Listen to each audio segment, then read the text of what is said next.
সুপ্রিয় দর্শক, আমি আজ এসেছি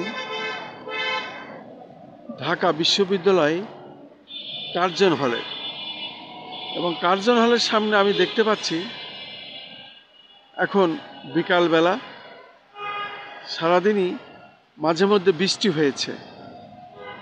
এখন কার্জন হলের সামনে এই বিকেলের দিকে কিছু ছাত্রছাত্রীরা তারা ঘোরাফেরা করছে, চলাফেরা করছে।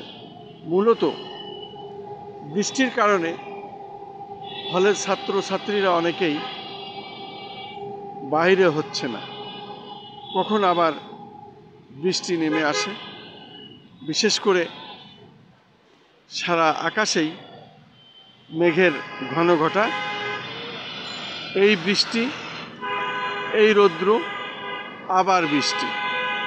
অতএব অনেকে বৃষ্টির বিড়ম্বনার কারণেই তারা খুব একটা বাহির হচ্ছে না। সেরকমই একটি সময়, সেই রকম একটি মুহূর্ত আমি ঢাকা বিশ্ববিদ্যালয়ের কার্জন হলের সামনে থেকে আমি সেটাই ধারণ করছি এবং দেখিয়ে যাচ্ছি। এই ঐতিহ্যবাহী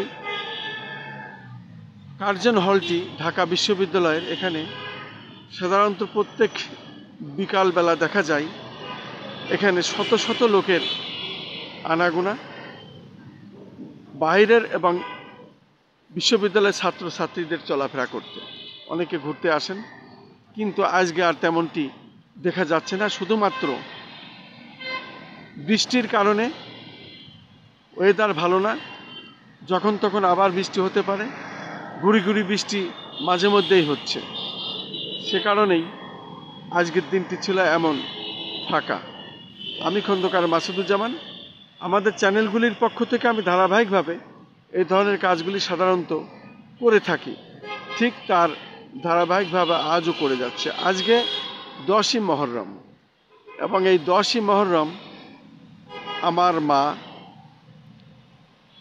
বীর মুক্তিযোদ্ধা খন্দকার আঞ্জুমান আরা বেগম ওনার মৃত্যুবার্ষিকী, এবং সে কারণেই আজকে আমাদের দোয়ার অনুষ্ঠান আছে মসজিদে, এবং আমি সেই অপেক্ষায় আছি। যেহেতু আজকে মাগরিব বাদ দোয়ার অনুষ্ঠানটি আছে, তার ফাঁকে আমি কিছু কাজ করে যাচ্ছি, যেমনটি ঢাকা বিশ্ববিদ্যালয় কার্জন হলটি আজকে দেখিয়ে গেলাম।